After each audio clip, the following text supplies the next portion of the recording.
Kanha recording studio Navagarh प्रस्तुत करते हैं छत्तीसगढ़ के सुप्रसिद्ध गायक प्रेमानंद चौहान की आवाज में पृथ्वीराज चौहान गौरव गाथा। जय पृथ्वीराज, जय पृथ्वीराज, जय पृथ्वीराज, जय पृथ्वीराज।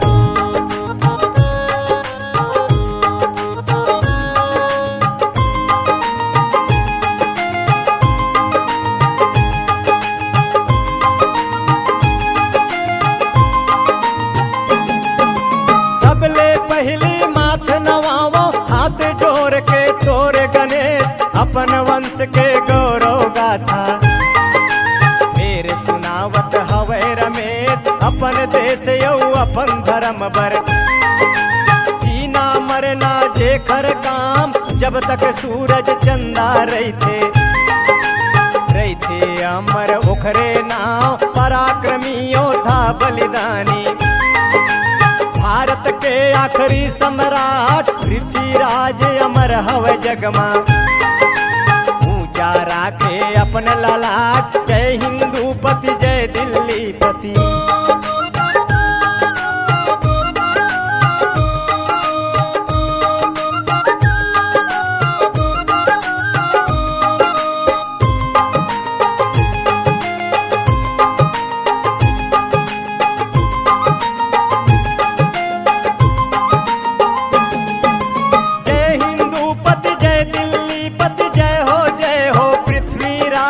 अद्भुत योद्धा तय भारत के तोरे ऊपर सबला नाच स्वाभिमान बर जीना मरना। जाने जेने एक काम छतरी वर्ण चौहान कहाए। अग्निवंशी जेकर नाम आगी जैसे जेठ पे जब। और रही से अंधियारी पाक रही से द्वादशी थी जब। बालक पृथ्वीराज कर्पूर देवी दाई जेखर।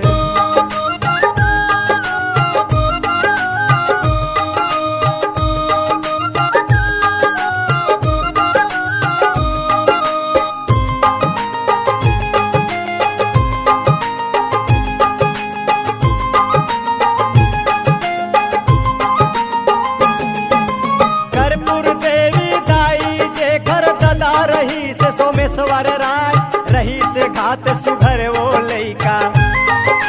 सबके मन ला लेवे भाई लैका पनमा शेर हराए। हरे बिनाए को हथियार बघवा जैसे तोरे ताकत। जाने तभे सकल संसार रहे बछर 11 के जब तय। हाथ दादा के सिर ले जाए अजमेर राज के वो गति ना।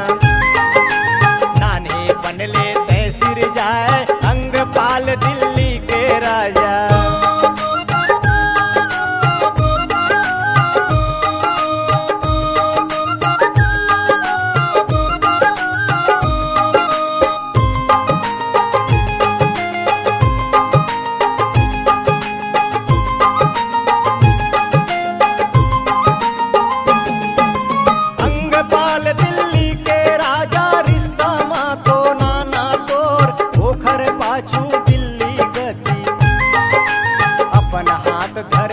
सजोर एक संगरा दू गति। गढ़ दिल्ली औ गढ़ अजमेर गढ़े पिथौरा गढ़े औ पाछू। राज बढ़ाए बन के शेर 16 पार हराए। आए जब गौरी सुल्तान जीवन दानी फेर कहाए। दिल्ली के राजा चौहान तोर वीरता देख देख के।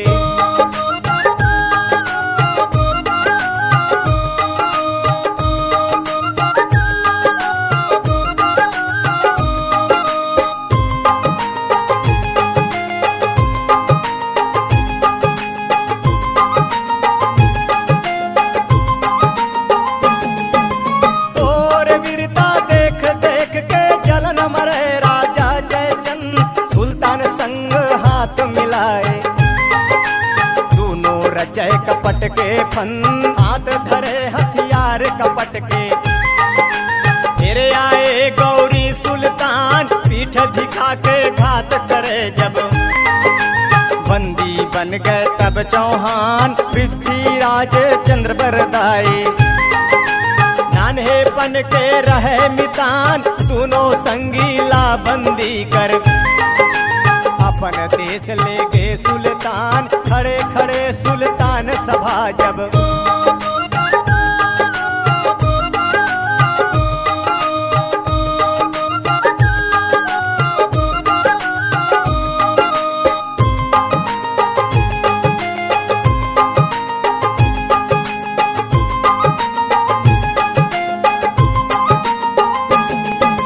खड़े खड़े सुल्तान सभा जब, आखी छटकारे चौहान, पानी पानी होके बैरी। देवन लागे तब फरमान, पृथ्वीराज नवाते आखी। अब तो हंसते मोरे दात, नहीं ते अंधरा कहाबे। औ बन जाबे जिंदा लात, छाती चौड़ा करके बोले। अब तो दिल्ली पति चौहान, स्वाभिमान है जीवन मोरे। खान तोल के सुन सुल्तान, तोला जौने करना है कर।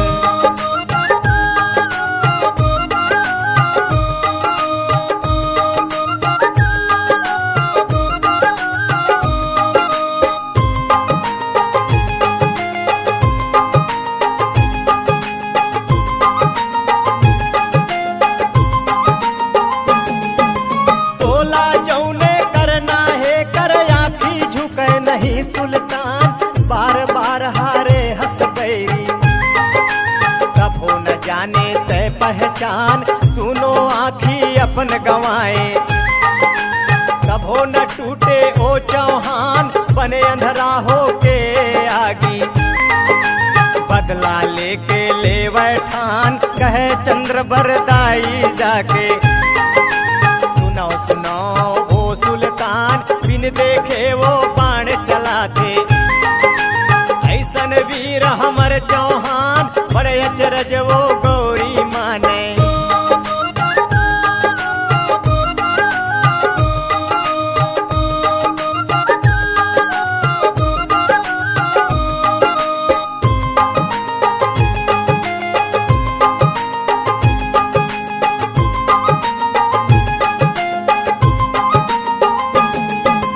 बड़े अचरज वो गौरी माने, ले हो ओला आज अजमाए। ऊंचा सिंहासन गौरी बैठे, अपन सभा वो लेत लगाए। सभा बीच माँ बैरी गौरी, पृथ्वीराज लेत बलाए। पृथ्वीराज चंद्र बरदाई, सभा बीच तय पहुँचे आए। धनुष बानला हाथ धरा के, बैरी गौरी हुक्म सुनाए। बिना देखे कैसे चलते, बाण शब्द भेदी दिखाओ। देह ठहाका गौरी हासे,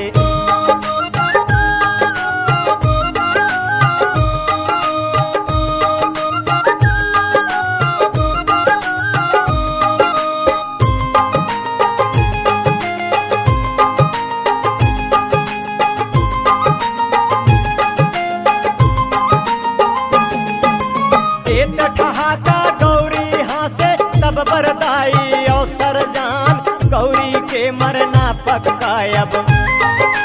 चंद्र लगे दोहा सिर जान, 4 बांस 24 गज ऊपर। अरुहे अंगुल अष्ट प्रमाण, जेमा बैरी हा बैठे। अब तो मत चूको चौहान, पृथ्वीराज ध्यान धर के तब। करे शब्द भेदी संधान, बाण धसे गौरी के मुहमा। उड़ते मर गए वो सुल्तान, घात एक दूसर माँ करके।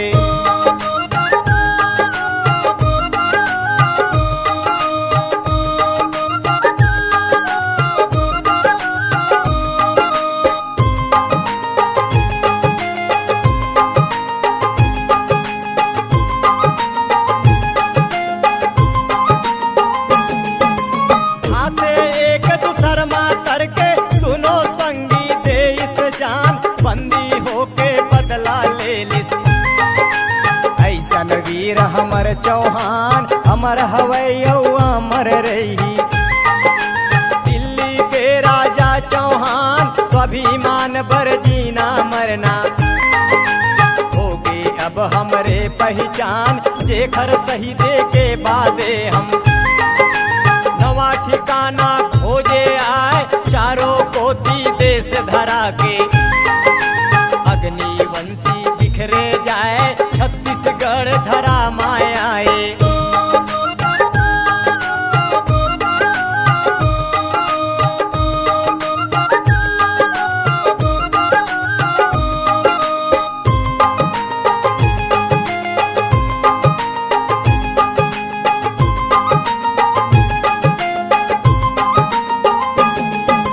छत्तीसगढ़ धरा मायाए हमरो पुरखा एक अनेक, मुगल राज ले आज तलक हम। छत्तीसगढ़िया हावन अनेक, मान धरे हम दिल्ली पति के। स्वाभिमान ला पगड़ी छान ए धरती के सेवा करबो। अपन कफन ला मुड़मा बान हम अब छत्तीसगढ़िया हावन। धरती के सेवक चौहान इहे जीना मरना है अब तो। इहे हवै हमरे अभिमान अपन वंश के गौरव जानो।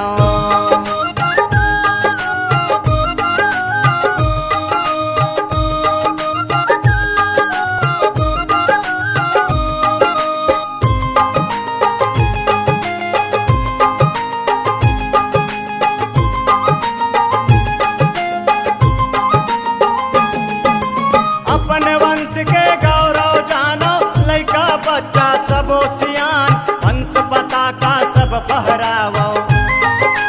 मिलके कर लो गौरव गान स्वाभिमान लाय अपन जगावो। धर्म करम तय अपने मान स्वाभिमान अब जिंदा रही। तब न कहाबो हम चौहान राज नवागढ़ अलख जगाए। जागो जागो सबो मितान रहे गरीबी भले तीज के। छूटे मत हमरे पहचान कैसे जीना मरना हमला।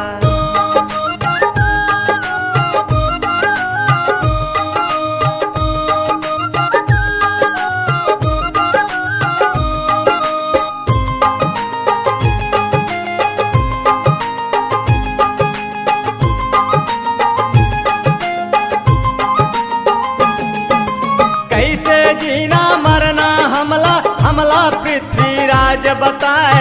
जागो जागो कही कही के तो गायक प्रेमानंद जगाए।